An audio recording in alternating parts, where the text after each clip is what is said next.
Baik, Assalamualaikum warahmatullahi wabarakatuh. Perkenalkan, nama saya Muhammad Ryan, NIM Stambuk 232170013, jurusan Pemikiran Politik Islam. Baik, saya akan membahas tentang pendekatan kebijakan publik. Pendekatan kebijakan publik ini dapat bervariasi tergantung pada perspektif dan pendekatan yang digunakan oleh pembuat kebijakan. Yang pertama, analisis kebijakan publik, yang dimana kebijakan publik lebih terfokus pada studi pembuatan kebijakan dan penetapan kebijakan. Ini lebih menekankan pada aspek rasional. 2. Kebijakan publik politik lebih berfokus pada hasil atau outcome dari kebijakan publik dengan melihat interaksi politik sebagai faktor penentunya, mengemukakan pendekatan proses paling umum digunakan.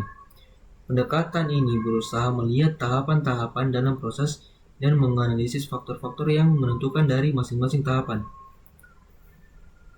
Pendekatan rasional. Pertama, pendekatan rasional menjelaskan secara rasional alasan kenapa kebijakan dibuat, penggunaan data informasi yang akurat, penggunaan metode dan prosedur yang benar, dan sebagainya. Proses kebijakan publik adalah serangkaian langkah atau tahapan yang dilalui oleh pemerintah atau lembaga lainnya untuk merumuskan, mengimplementasikan, dan mengevaluasi kebijakan yang berdampak pada masyarakat. Proses kebijakan publik tidak selalu linear dan seringkali melibatkan interaksi antara tahapan-tahapan tersebut.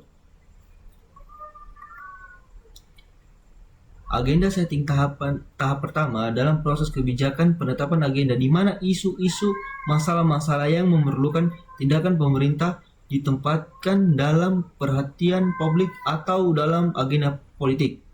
Perumusan kebijakan. Setelah agenda ditetapkan, proses perumusan kebijakan dimulai. Pengambilan keputusan. Setelah berbagai opsi kebijakan dievaluasi, tahap selanjutnya adalah pengambilan keputusan. Pada tahap ini, para pembuat kebijakan memilih opsi kebijakan yang akan diimplementasikan. Keputusan ini bisa dibuat oleh pejabat pemerintah, anggota legislatif, atau melalui proses partisipatif yang melibatkan berbagai pihak.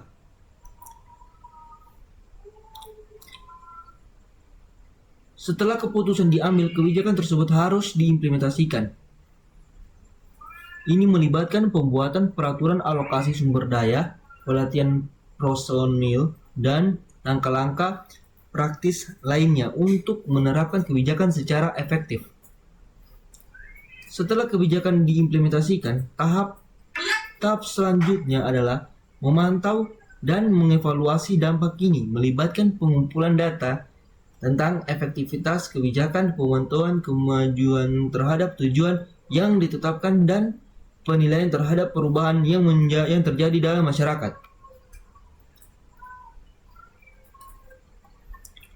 Pendekatan rasional menjelaskan secara rasional alasan kenapa kebijakan itu dibuat, pengguna data dan informasi yang akurat, penggunaan metode, prosedur yang benar, dan sebagainya. Konteks spesifik dari masalah kebijakan yang dihadapi serta tujuan yang ingin dicapai.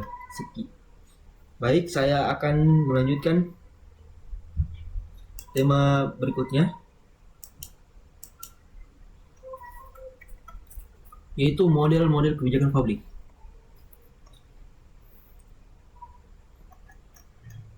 Model kebijakan publik digunakan karena adanya eksistensi masalah publik yang kompleks. Model adalah representasi sederhana mengenai aspek-aspek yang terpilih dari suatu kondisi masalah yang disusun untuk tujuan tertentu. Model kebijakan publik dinyatakan dalam bentuk konsep teori, diagram, grafik, atau persamaan matematis lainnya. Sederhana dan jelas.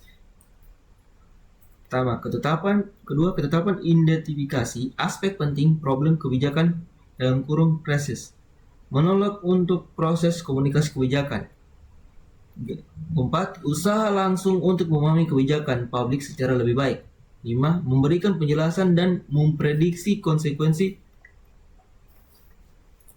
Apa saja model kebijakan publik? Yang pertama, model institusional, model elit massa, model elit inkremental, model grup kelompok, model sistem, model rasional, model proses, model pilihan publik.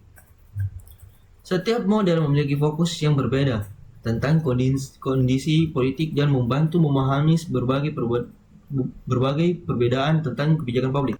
Hubungan kebijakan publik dengan institusi pemerintah sangat dekat. Lembaga pemerintahan memberikan kebijakan publik dengan 3 ciri utama. Yang pertama, legitimasi, 2, universalitas, dan ketiga, paksaan. Kebijakan publik adalah kegiatan-kegiatan yang dilakukan oleh lembaga pemerintahan legislatif, eksekutif, yudikatif, pemerintahan daerah tersebut. Yang pertama, masyarakat harus patuh karena ada legitimasi politik, berhak memaksa. Kedua, kebijakan publik diputuskan dan dilaksanakan oleh institusi pemerintah. Ketiga, undang-undang menetapkan struktur kelembagaan negara dalam pembuatan kebijakan.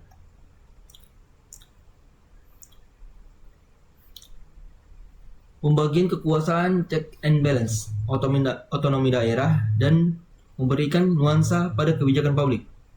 Model ini merupakan abstrak dari suatu pembuatan yang identik dengan perspektif elit politik. Lapisan kelompok sosial. Pertama, lapisan datang dengan jumlah yang sangat kecil dan kurang elit yang selalu mengatur.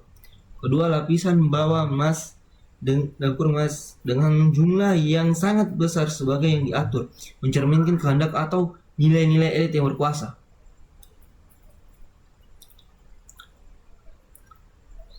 Yang pertama, tidak punya waktu intelektual maupun biaya untuk penelitian terhadap nilai-nilai sosial masyarakat yang merupakan landasan bagi perumusan tujuan kebijakan.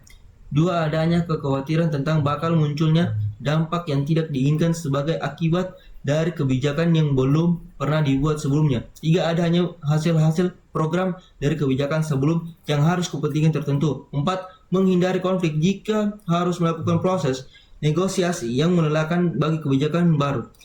Incrementalism. Yang pertama, nilai-nilai alternatif secara tidak komprehensif tapi memusatkan perhatian hanya pada kebijakan yang berbeda secara inkremental. Dua, hanya sejumlah kecil alternatif kebijakan yang dipertimbangkan.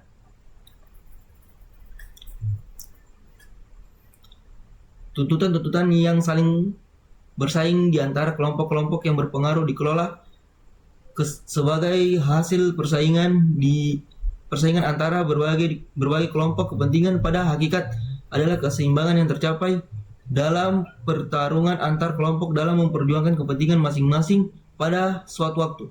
Yang pertama, menetapkan aturan permainan dalam memperjuangkan kepentingan kelompok.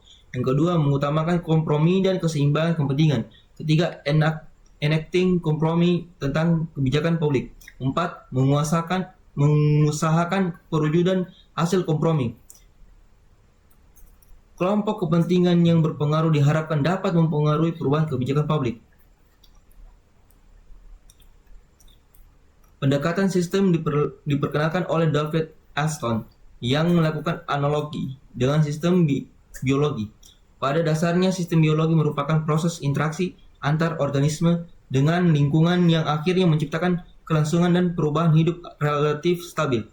Pada dasarnya terdapat 3 komponen utama pendekatan sistem, yaitu input, proses, output.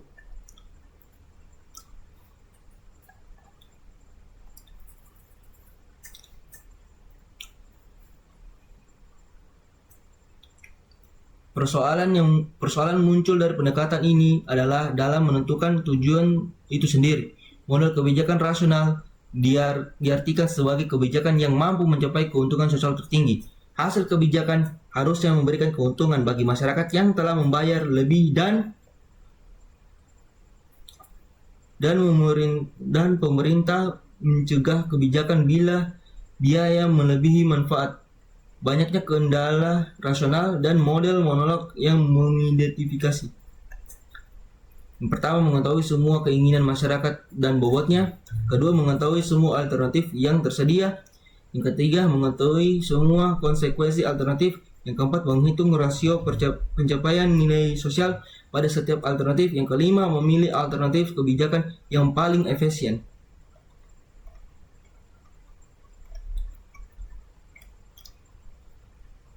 Model pilihan publik opini publik. Model ini menekankan dengan memahami preferensi dan kebutuhan masyarakat dalam proses pembuatan kebijakan.